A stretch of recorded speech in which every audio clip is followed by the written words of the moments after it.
So 75% of the chemical industry would call themselves conservative. They label themselves as a conservative organization. 73% of these organizations, they don't believe that the business model will change in the future. 3 out of 4 chemical companies believe that everything will stay the same. So now maybe in the chemical industry, it will be not as fast as in the digital industry, but do we really believe that nothing will be changing?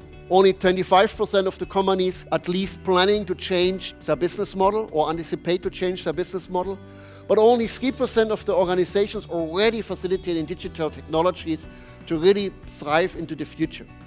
And if we talk about digitalization, we talk about this predictive maintenance, improving our efficiency in production, using Internet of Things, IoT and sensors to get another 3% of manufacturing optimization or maybe supply chain optimization, making our products or our production more efficient, making our business more efficient. But this, of course, is evolutionary change. This is Six Sigma thinking, which is very important. I don't deny this, but is this really all we can do with digitalization? I believe that there must be buckets for really disruptive change. There must be a field for an option to really disrupt the business. And I think it is about awareness for these pieces of disruptive change we should be all a little bit more sensitive to. If we go into this transformation, our workplace will change. And as I started with fear, of course, we all fear that our workplace will change because we people, we like innovation, but we don't like change, as Mark Twain said. But is change happening?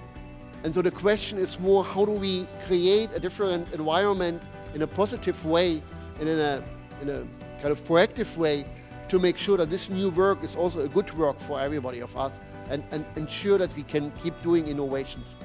So this lifelong learning is something we need to embrace and not to be afraid of.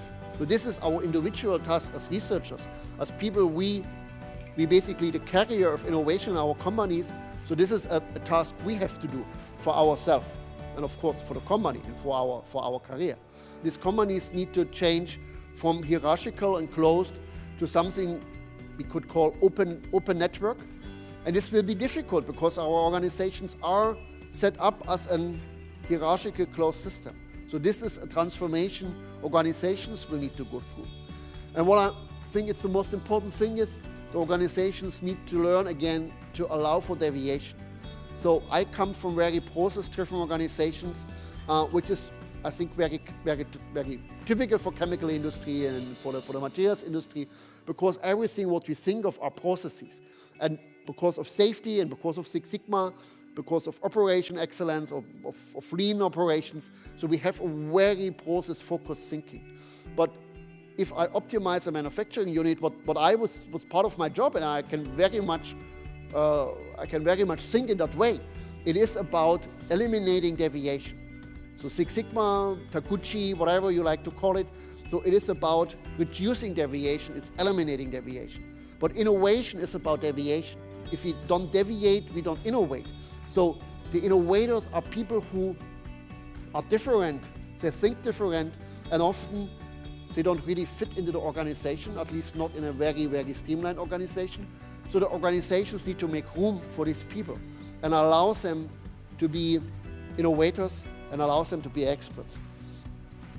I'm very sure this shift happens. We're changing, we're transforming, and we should not deny it. We should not resist it. We should make smart choices on how we facilitate these changes. We should make smart choices how to we anticipate and how we use these technology disruptions for the good of our organizations, for the good of our people, and for the good of our corporations.